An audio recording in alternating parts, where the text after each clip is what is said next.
Yes, let us discuss the numerical based on the photoelectric effect.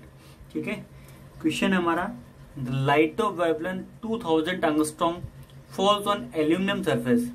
In aluminum, 4.2 electron volt are required to remove the electron. What is the kinetic energy of first, fastest, and second, the slowest emitted photoelectrons? ठीक है, see what is the stopping potential और D part हमारा what is the cut off wavelength for the aluminium. ठीक है, clear हुआ. तो question जो हमारा है कि एक एल्यूमिनियम की मेटल की सरफेस है, this is the metal surface of aluminium, ये एल्यूमिनियम की सरफेस है. ठीक है, इस पर हम लाइट इंसिडेंस कर रहे हैं और इंसिडेंस लाइट की जो वेवलेंथ है वो वेवलेंथ हमको दे रखा 2000 एंगस्ट्रॉम. कितना है? 2000 एंगस्ट्रॉम हमको इसका वेवलेंथ दे रखा है. ठीक है, तो light of wavelength 2000 angstrom falls on the aluminium surface. In aluminium 4.2 electron volt are required to remove the electron. ठीक है, एल्यूमिनियम में इलेक्ट्रॉन को निकालने के लिए 4.2 इलेक्ट्रॉन वोल्ट एनर्जी की हमको नीड है. इसका मतलब 4.2 इलेक्ट्रॉन वोल्ट क्या है? 4.2 इलेक्ट्रॉन वोल्ट हमारा वर्क फंक्शन है, because work function is the minimum energy required to needed for eject the electron from the metal surface. ठीक है, what is the kinetic energy जो हमको क्वेश्चन में बोला गया है.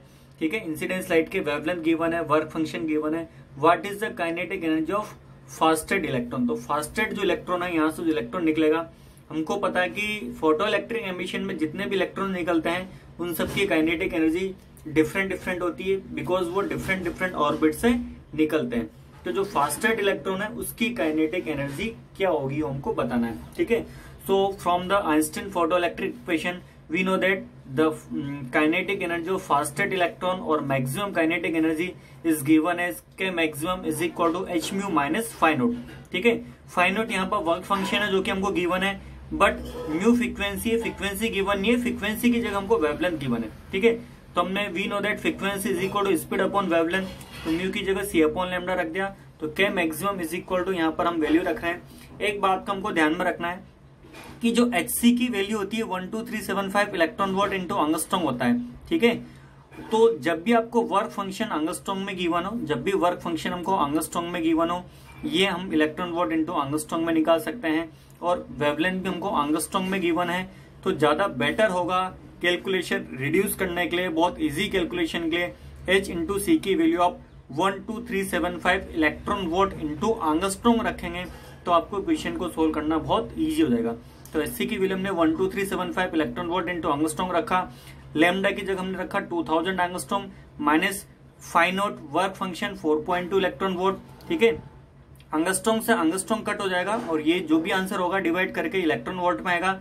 तो 12375 को 2000 से हमने डिवाइड किया तो 6.18 इलेक्ट्रॉन वोल्ट आया माइनस 4.2 इलेक्ट्रॉन वोल्ट.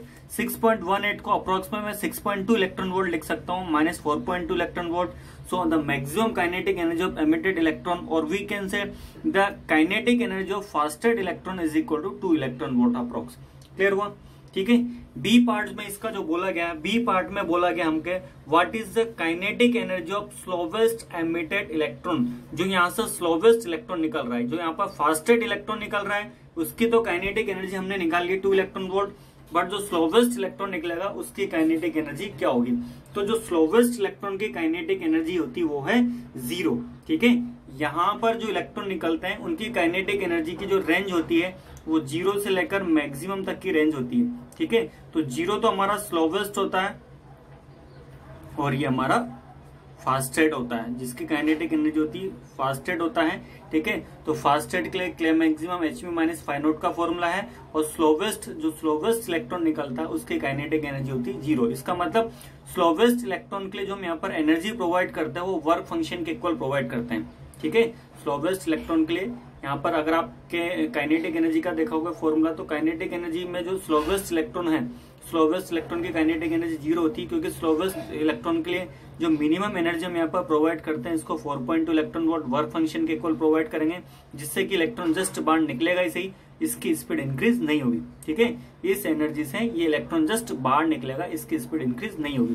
तो यहाँ पर जो इलेक्ट्रॉन निकलते हैं उनको मिनिमम वर्क फंक्शन के इक्वल एनर्जी प्रोवाइड करते हैं. तो जो वो इलेक्ट्रॉन जिसको मिनिमम वर्क फंक्शन के बराबर की एनर्जी प्रोवाइड करते हैं वो हमारा स्लोवेस्ट इलेक्ट्रॉन होता है और वो जस्ट बाहर ही निकलता है, उसकी स्पीड कुछ भी नहीं होती। इसका मतलब उसकी काइनेटिक एनर्जी, उसकी स्पीड 0 होती है, और जिसको हम ज्यादा एनर्जी प्रोवाइड कर रहे हैं वो हमारा बाहर की तरफ निकलता है, उसकी काइनेटिक एनर्जी हमारी ज्यादा होती है। ठीक है, तो आपको ध्यान में रखना कि स्लोवेस्ट जो इलेक्ट्रॉन है उसकी काइनेटिक एनर्जी 0 होती है। Next C part, what is the stopping potential. Stopping potential क्या होगा? तो स्टॉपिंग पोटेंशियल हमारे पास डायरेक्टली आ जाएगा, क्योंकि के मैक्सिमम और स्टॉपिंग पोटेंशियल के बीच का रिलेशन है के मैक्सिमम 2 इलेक्ट्रॉन वोल्ट है, तो यही से हम स्टॉपिंग पोटेंशियल निकाल सकते हैं। ठीक है, स्टॉपिंग पोटेंशियल हमको निकालना है, तो we know that K maximum is equal to EV0।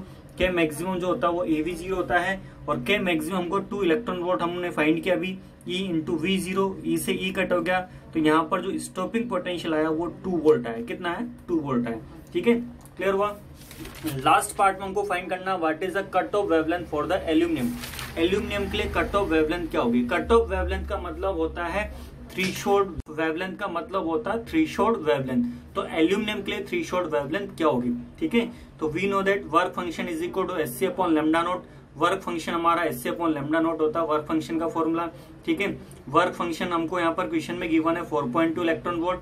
Hc की वैल्यू हमको पड़ता है 12375 इलेक्ट्रॉन वोल्ट इंटू एंगस्ट्रॉम होता है, और लैम्डा जो यहाँ पर हमारा आंसर आएगा, इलेक्ट्रॉन वोल्ट से इलेक्ट्रॉन वोल्ट कट हो गया, lambda 0 is equal to this upon this, हमारा आंसर एंगस्ट्रॉम में आएगा। ठीक है, क्योंकि एंगस्ट्रॉम ही यहाँ पे बचा है, इलेक्ट्रॉन वोल्ट से इलेक्ट्रॉन वोल्ट कट हो गया, lambda is equal to 12375 upon 4.2 angstrom. ठीक है, this is the answer of threshold wavelength और कट ऑफ वेवलेंथ। ठीक है, नेक्स्ट जो हमारा टाइप है बेटा, टाइप बी फोटोन्स है।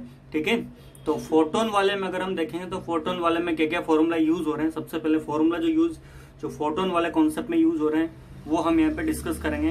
तो according to Planck's quantum theory, ठीक है, energy consist packets, these packets are called photon. ठीक है, जो एनर्जी होती है वो पैकेट्स के फॉर्म में होते हैं, और इन पैकेट को हम फोटोन बोलते हैं, क्वांटा बोलते हैं। ठीक है, और एक क्वांटा की जो एनर्जी होती है वो होती है इक्वल टू h म्यू।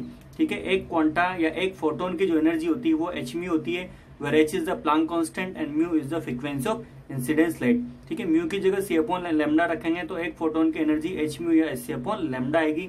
ठीक है, where lambda is the wavelength of incidence photon या वेवलेंथ ऑफ इंसिडेंस लाइट। ठीक है, तो एक फोटोन की एनर्जी h म्यू या c अपॉन लैम्डा होती है, तो n फोटोन की एनर्जी कितनी होगी? तो n फोटोन की एनर्जी हमारी n टाइम हो जाएगी, E equal to n into E1 या n h म्यू या n h c upon lambda. ठीक है, अब यहाँ पर पावर वाला जो कॉन्सेप्ट यूज में आता है, तो कि पावर क्या होती है?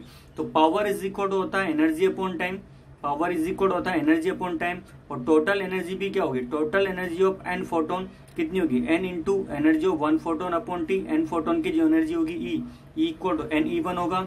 ठीक है, और P is equal to n, E1 की जगह n h mu upon t, या n upon t h mu की जगह हम यहाँ पर h अपॉन लैम्डा भी लिख सकते हैं। ठीक है, तो यहाँ पर जो पावर होगी n h mu upon t या n अपॉन t, म्यू की जगह c अपॉन लैम्डा रख दिया। तो कभी कभी जो क्वेश्चन आता है उसमें यहाँ पर number of photon per unit time हमको बोला जाता है। ठीक है, तो n अपॉन t की वैल्यू यहाँ से निकालोगे तो p अपॉन h म्यू, या n अपॉन t की वैल्यू आप यहाँ से निकालोगे तो n अपॉन t की वैल्यू हम यहाँ से निकालेंगे तो p लैम्डा अपॉन hc आएगा। ठीक है, n अपॉन t यहाँ पर क्या है? This is the number of photon per unit time. ठीक है, कि किसी भी फोटोन पर, किसी भी सरफेस पर, इस टाइप से क्वेश्चन आता है कि किसी भी सरफेस पर 1 सेकंड में कितने फोटोन इंसिडेंस हो रहे हैं, तो n upon t number of photon per unit time यहाँ पर अगर आपको क्वेश्चन में बोला जाए।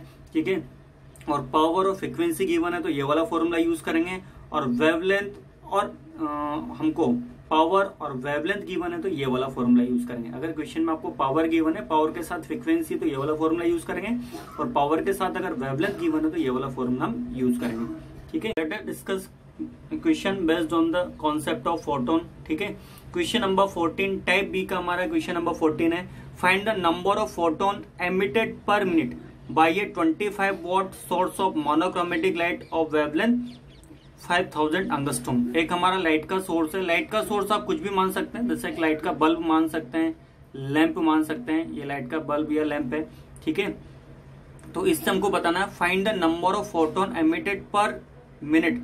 तो number of photon per unit time हमको फाइंड करना है, लेकिन थोड़ा सा जो डिफरेंस है यहाँ पर मिनट फाइंड करना है। ये यूनिट का जो कंफ्यूजन है हम लास्ट में देखेंगे, बट हमको number of photon per unit time हमको यहाँ पर निकालना है बाय 25 वॉट। ठीक है, एक बल्ब है जिसकी कैपेसिटी है 25 वॉट का सोर्स है, बल्ब लैंप कुछ भी हो सकता है।